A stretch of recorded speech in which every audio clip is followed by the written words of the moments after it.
குற்றவாளிகள் 9 பேர் மீதும் 78 பிரிவுகளின் கீழ் வழக்கு பதிவு செய்யப்பட்டிருக்கிறதாக தெரிவிக்கப்பட்டிருக்கிறது. குற்றவாளிகள் 9 பேர் மீதும் 78 பிரிவுகளின் கீழ் வழக்கு பதிவு செய்யப்பட்டிருக்கிறது.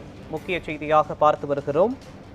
பொள்ளாச்சி பாலியல் கொடூர வழக்கில் 9 பேர் மீதும் 78 பிரிவுகளின் கீழ் வழக்கு பதிவு செய்யப்பட்டிருக்கிறது.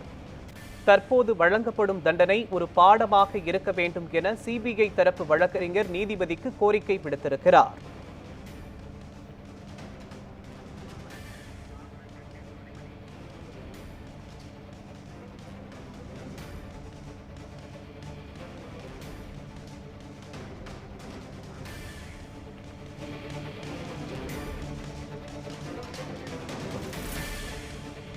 பொள்ளாச்சி பாலியல் கொடூர வழக்கில் 9 பேர் குற்றவாளிகள் என்று கோவை நீதிமன்றம் தீர்ப்பளித்திருக்கிறது. இது தொடர்பான கருத்துக்களை பகிர்வதற்காக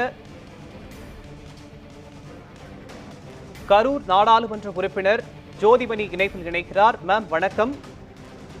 பொள்ளாச்சி பாலியல் வன்கொடுமை வழக்கில் 9 பேர் குற்றவாளிகள் என்று நீதிமன்றம் தீர்ப்பு வழங்கியிருக்கிறது. மேலும் அரசு தரப்பில் அவர்களுக்கு சாகும் வரை சிறை தண்டனை வழங்க வேண்டும் என்றும் கோரிக்கை முன்வைக்கப்பட்டிருக்கிறது. இது பற்றி உங்களுடைய கருத்து என்ன? பொள்ளாச்சி பாலியல் வழக்குல 9 குற்றவாளிகளும் தீர்ப்பு அளிக்கப்பட்டிருக்கிறது. ஒரு விதமான நீண்ட ஒரு கால காத்திருப்புக்கு அப்புறம் ஒரு பெரிய ஒரு நிம்மதி கொடுக்குது. இன்னும் குவாண்டம் ஆஃப் பனிஷ்மெண்ட் அறிவிக்கப்படாம இருக்கு. பட் அவர்களுக்கு அரசு தரப்புல கேட்கிற போல மிக அதிகபட்ச தண்டனையை கொடுப்பதற்கு உரிய குற்றவாளிகள் அவர்கள். ஏன்னா ஒரு இப்படியெல்லாம் நிஜ வாழ்க்கையில நடக்குமா அப்படின்னு நம்ம நினைச்சு ஒரு நடுநடுங்கி போகிற அளவுக்கு பொள்ளாச்சியில் இருக்கிற பெண்களுக்கு எதிராக கொடூரமான பாலியல் வன்கொடுமையில் ஈடுபட்ட ஒரு கும்பல் அது. அவர்களுக்கு மிக அதிகபட்ச தண்டனை வழங்கப்பட வேண்டும்ங்கிறது எந்த விதமான மாற்று கருத்தும் கிடையாது. ஒரு சாதாரண ஒரு எளிய பெண்களை சமூக வலைத்தளங்கள் மூலமா ஏமாத்தி அவங்களை பிளாக்மெயில் பண்ணி அவங்க எல்லாத்தையும் இந்த மாதிரி கூட்டாக சேர்ந்து கொடூரமாக பாலியல் வன்கொடுமை செய்த ஒரு கும்பலுக்கு ஒரு நீண்ட சட்ட போராட்டத்திற்கு அப்புறம் இன்று தண்டனை வழங்கப்பட்டிருக்குதுங்கிறது ஆறுதல் அளிக்குது.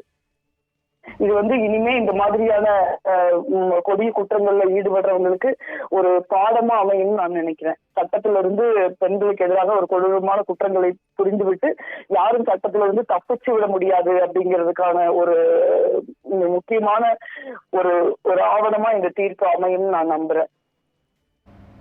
6 ஆண்டுகளுக்கு மேல நடந்து வந்த இந்த வழக்குல 376D 372N என்ற 2 குற்ற வழக்குகள் கீழே இதை பதிவு பண்ணியிருக்காங்க. ஆனா குற்றம் சாட்டப்பட்டவர்கள் அவர்களுடைய தரப்புல சில ரெஸ்ட்ரிக்ஷன் கேட்கிறாங்க நீதிமன்றத்துல. அது எதிர்த்தரப்பு வழக்கறிஞர்கள் சொல்லியிருக்காங்க. அதை பத்தி நீங்க என்ன நினைக்கிறீங்க மேம்? இல்ல, இந்த குற்றவாளிகளை பொறுத்த வரைக்கும் அவர்களுக்கு எந்த விதமான கருணையும் நம்ம காட்ட முடியாது. ஏன்னா இந்த வழக்குல பாதிக்கப்பட்ட பெண்கள் எவ்வளவு ஒண்ணு அவர்கள் மீதான பாலியல் வன்கொடுமை, அதுக்கப்புறம் இந்த சமூகம், காவல்துறை இவங்க எல்லாமே அந்த பெண்களை எப்படி நடத்தினாங்கன்னு நம்ம நினைச்சு பார்க்க வேண்டியிருக்கு. ஒரு காவல்துறையை சேர்ந்த உயர் அதிகாரி அந்த பொள்ளாச்சி பாலியல் வழக்குல பாதிக்கப்பட்டு புகார் கொடுத்த ஒரு பெண்ணை ஒரு பத்திரிகையாளர் சந்திப்புல பேர் சொன்ன ஒரு சம்பவத்தை எல்லாம் நம்ம பார்த்துக்கிட்டு இருந்தோம். அந்த அளவுக்கான ஒரு அடக்குமுறையை ஒடுக்குமுறையை அந்த பெண்கள் எதிர்கொண்டிருக்காங்க. அதனால எந்த இடத்துலயும் இந்த வழக்குல கருணைங்கிறது காக்கப்படக்கூடாதுன்னு நான் நினைக்கிறேன். இணைப்பில் தங்களுடைய கருத்துக்களை பகிர்ந்து கொண்டமைக்கு நன்றி மேம்.